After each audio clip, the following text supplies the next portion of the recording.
मोदी को क्या कहना चाहते हो? ઉઠીને પાણી પીવાનું, બ્રશ કરો, ફટાફટ दूध पीने તૈયાર થઈને સ્કૂલ ભાગો, ચલો સ્કૂલમાં જઈ બેઠો। ज्यादातर लोगों ने इस वीडियो को एक मनोरंजक वीडियो समझकर मुस्कुराकर नजरअंदाज कर दिया और आगे बढ़ गए, लेकिन इस वीडियो में एक बहुत ही गंभीर संदेश छुपा हुआ है। हमने उसी गंभीर संदेश का विश्लेषण आज करने की कोशिश की है। अगर आपके परिवार में भी स्कूल जाने वाले बच्चे हैं तो आपको आज का ये डीएनए जरूर देखना चाहिए, क्योंकि ये विश्लेषण आपके बच्चे के शारीरिक और मानसिक स्वास्थ्य से जुड़ा हुआ है। स्कूल बैग का वजन, स्कूल की टाइमिंग, स्कूल से मिलने वाला होमवर्क, ट्यूशन और फिर एक्स्ट्रा करिकुलर एक्टिविटीज का बोझ आपके बच्चे को वक्त से पहले बीमार, कमजोर और चिड़चिड़ा बना रहा है। और जिस देश के बच्चे शारीरिक और मानसिक तौर पर बचपन से ही बीमार हो जाते हैं, वो देश दुनिया की महाशक्ति कभी नहीं बन सकता। आज हमने स्कूल में पढ़ने वाले एक औसत भारतीय बच्चे की दिनचर्या का अध्ययन किया है। इस दिनचर्या को समझने के बाद आपको ऑफिस या घर के कामकाज में की गई अपनी मेहनत भी बहुत फीकी लगने लगेगी, कम लगने लगेगी। भारत में स्कूल जाने वाले ज्यादातर बच्चों को अक्सर सुबह 5:30 बजे से 6 बजे के बीच उठना पड़ता है। इसके बाद सुबह 7 या 7:30 बजे से स्कूल शुरू हो जाता है, जो दोपहर 1:30 से 2 बजे तक चलता है। इसके बाद कई बच्चों को घर लौटने पर भी आराम नहीं मिलता, क्योंकि उन्हें 3 साढ़े 3 बजे के आसपास ट्यूशन के लिए जाना होता है। जब बच्चा ट्यूशन से वापस लौटता है तो अक्सर घड़ी में 6 साढ़े 6 बज चुके होते हैं। इसके बाद कुछ माता पिता अपने बच्चों को एक्स्ट्रा करिकुलर एक्टिविटीज के लिए स्पेशल क्लासेस में भी भेज देते हैं, जैसे किसी को डांस क्लास में भेजते हैं, मार्शल आर्ट्स, पेंटिंग या फिर स्केटिंग या कोई और क्लास भी। यहां से जब बच्चा वापस अपने घर लौटता है तो अक्सर रात के 8 बज चुके होते हैं, लेकिन इसके बाद भी उसे आराम नहीं मिलता, क्योंकि उसे स्कूल से मिला होमवर्क अब करना होता है। खाना खाने के बाद बच्चे होमवर्क करने में जुट जाते हैं और यह सिलसिला रात के 11 बजे तक चलता रहता है। ज्यादातर बच्चे आधी रात को सोने जाते हैं और फिर 6 साढ़े 6 घंटे की नींद लेने के बाद उन्हें एक बार फिर स्कूल के लिए तैयार होना होता है। जो बड़े लोग हैं वो अक्सर आपस में बात करते हैं कि वो बड़ी मेहनत करते हैं या कोई सज्जन है जो बड़े मेहनती हैं, लेकिन इस देश में सबसे ज्यादा मेहनती हैं स्कूल जाने वाले बच्चे, क्योंकि सबसे ज्यादा मेहनत वही कर रहे हैं। स्कूल से जुड़ी व्यस्त दिनचर्या, पढ़ाई के दबाव और खेलने कूदने के लिए समय न मिलने की शिकायत करती एक 6 साल की बच्ची का वीडियो इन दिनों वायरल हो रहा है। हो सकता है ये वीडियो आपके पास भी आया होगा, ये वीडियो हमारे पास भी आया।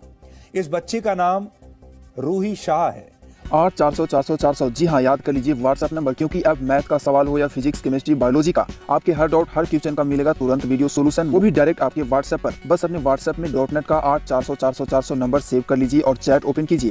फिर जो आपका डाउट है वो सवाल का फोटो खींचनी है, उसे क्रॉप करना है और 5 सेकंड में आपको वीडियो सोल्यूशन मिल जाएगा। क्लास 6 से 12 IIT, JEE, नीट और CBSE बोर्ड और सभी स्टेट बोर्ड के बच्चों के लिए। तो देर किस बात की, अभी जाइए 8400 पर अपना सवाल व्हाट्सएप कीजिए और अपने सभी डाउट को आउट कीजिए। लिंक डिस्क्रिप्शन में है।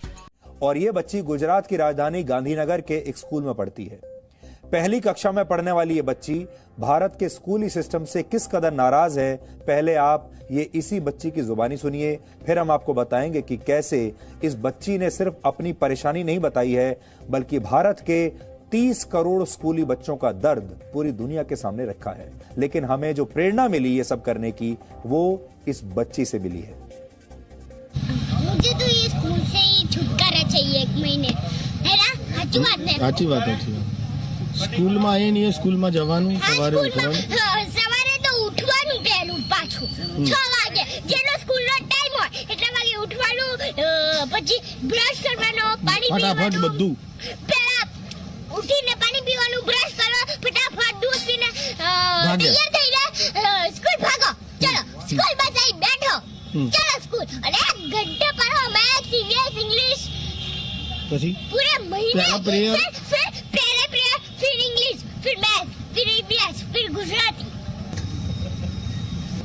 जीके मतलब मैथ्स। हमें मैडम, आपको अगर जो ये स्कूल बनाने वाला मिल गया तो आप क्या करोगे? मैं उसे दोगे ना, पूरी पानी डाल दूंगा, इस्त्री कर डालूंगी पूरी घर में।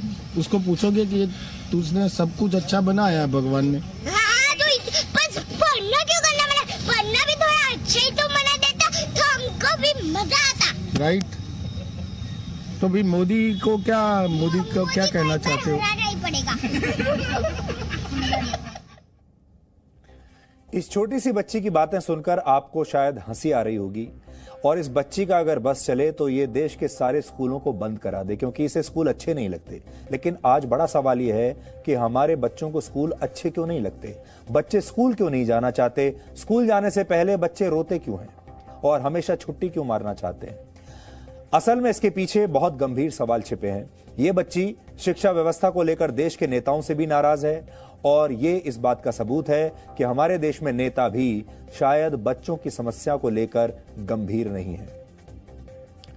आज हमने इस बच्चे की शिकायतों को आधार बनाकर भारत के स्कूली सिस्टम पर एक विश्लेषण तैयार किया है। अक्सर हम छोटे बच्चों की बातों को नजरअंदाज कर देते हैं, उन्हें हल्के में लेते हैं, सोचते हैं कि ये तो छोटे बच्चे हैं, इनकी बातों को क्या गंभीरता से लेना। लेकिन कई बार उनकी बाल सुलभ बातों में भविष्य निर्माण की कुंजी छिपी होती है। डीएनए एक पारिवारिक शो है और हम परिवार के हर सदस्य की जिंदगी से जुड़ा विश्लेषण अक्सर आपके लिए करते रहते हैं। और आज हमारा विश्लेषण आपके परिवार के सबसे छोटे सदस्यों को समर्पित है। भारत में पहली कक्षा से 12वीं कक्षा तक के बच्चों को अपने साथ स्कूल बैग ले जाना होता है। इन स्कूल बैग्स का औसत वजन 8 किलोग्राम होता है, यानी साल भर में एक बच्चा करीब 1800 किलोग्राम वजन उठाता है। ये वजन एक बड़ी एसयूवी गाड़ी के औसत वजन के बराबर है। इसी आंकड़े को आप अगर भारत के पहली कक्षा से 12वीं कक्षा तक के 24 करोड़ स्कूल जाने वाले बच्चों की संख्या से गुणा करेंगे तो स्कूल बैग्स का कुल वार्षिक वजन 42,000 करोड़ किलोग्राम हो जाएगा। ये 8 करोड़ हाथियों के वजन के बराबर है जो हमारे देश के बच्चे उठा रहे हैं। और यह स्थिति तब है जब नवंबर 2018 में केंद्र सरकार स्कूलों को यह निर्देश दे चुकी है कि बच्चों के स्कूल बैग्स का वजन घटाया जाए। मानव संसाधन विकास मंत्रालय के निर्देशों के मुताबिक पहली और दूसरी कक्षा में पढ़ने वाले बच्चों के बैग का वजन 1.5 किलोग्राम से ज्यादा नहीं होना चाहिए। इसी तरह तीसरी कक्षा से 5वीं कक्षा तक स्कूल बैग्स का वजन 2 से 3 किलोग्राम तक ही होना चाहिए। छठी से 7वीं कक्षा तक यह सीमा 4 किलोग्राम है। 8वीं से 9वीं कक्षा तक 4.5 किलो और 10वीं कक्षा के छात्रों के लिए यह सीमा 5 किलोग्राम तय की गई है। ज्यादातर स्कूल इन निर्देशों का पालन नहीं कर रहे। अगर आपके बच्चे के स्कूल बैग का वजन घट भी चुका है तो यह जरूरी नहीं कि उसे होमवर्क से भी छुटकारा मिल ही गया हो। ग्लोबल एजुकेशन सेंसस द्वारा किए गए एक सर्वे के मुताबिक भारत के 40% बच्चे 2 से 4 घंटे होमवर्क करने पर खर्च करते हैं और वीकेंड पर भी यह सिलसिला ऐसे ही चलता रहता है। यानी भारत के स्कूली बच्चों को पढ़ाई से वीकली ऑफ कभी नहीं मिलता। इसी सर्वे के मुताबिक दूसरे देशों के मुकाबले भारत के बच्चे ज्यादा एक्स्ट्रा करिकुलर एक्टिविटीज में हिस्सा लेते हैं। ये ऐसी गतिविधियां होती हैं जिनका पढ़ाई से संबंध नहीं होता, लेकिन ये बच्चों को अलग अलग विधाओं में माहिर बनाती हैं, जैसे खेल, संगीत या फिर पेंटिंग। लेकिन कई बार बच्चे ये सब अपने मन से नहीं करते, बल्कि माता पिता उन्हें दौड़ में आगे रखने के लिए उनसे इस तरह की एक्स्ट्रा करिकुलर एक्टिविटीज करवाते हैं। भारत के 58% बच्चे स्कूल के बाद भी एक्स्ट्रा क्लासेस यानी ट्यूशन लेते हैं। 58%। गुजरात की 6 साल की ये बच्ची जिसका नाम रूही है, रूही भी इस दौड़ से परेशान हो चुकी है, क्योंकि ये दौड़ उसका बचपन छीन रही है और अभी तो उसका बचपन शुरू ही हुआ है। आप रूही के वीडियो का ये दूसरा हिस्सा आप देखिए, जिसे देखकर आप समझ जाएंगे कि कैसे टीचर्स और पेरेंट्स की महत्वाकांक्षाएं मिलकर एक बच्चे के बचपन को गला काट प्रतिस्पर्धा में बदल देती हैं। तो फिर घर पे आओ 1 बजे के बाद, हाँ। खाओ, फिर उसका होमवर्क कर लो और फिर ट्यूशन जाओ। ट्यूशन से 4 बजे आओ और उसका होमवर्क करने बैठ जाओ ट्यूशन का। तो पूरा दिन पढ़ने का ही।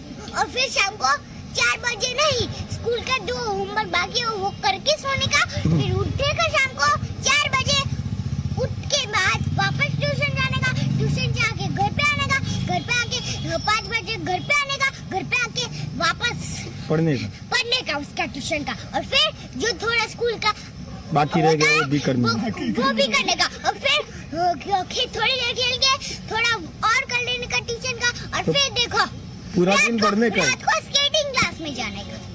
तो पूरा दिन पढ़ने में जाता है। स्केटिंग के बाद ना घर को स्केटिंग करेंगे। स्केटिंग के बाद ना कौन सी क्लास में जाने का बताओ? Drawing class. ड्राइंग में जो ड्राइंग सीखो और घर पे आके वो ड्राइंग बना के अच्छे से कलर करो। अब जब होमवर्क ही नहीं करते तो पापा क्या बोलते हैं? बापो सू क्या तारो? अरे रे पापा क्या डांट खाओ, मम्मी की दूसरी साइड डांट खाओ, सुबह उठो वापस टीचर की डांट खाओ, टीचर की डांट खाओ, सिस्टर की डांट खाओ, प्रोफेसर की डांट खाओ, सर की डांट खाओ, ये सब पीटी में जाओ। ये सब किस वजह से होता है? पढ़ने से ही? पढ़ना ही है, मुझे पूरा पूरा यकीन है। मुझे थक गई मैं, मुझे तो इन टीचरों से, सर से और सिस्टर से छुटकारा चाहिए। 6 साल की ये बच्ची अभी से ये कह रही है कि वो थक चुकी है। किसी विषय पर पकड़ मजबूत करने के लिए एक्स्ट्रा क्लासेस लेने में कोई बुराई नहीं है।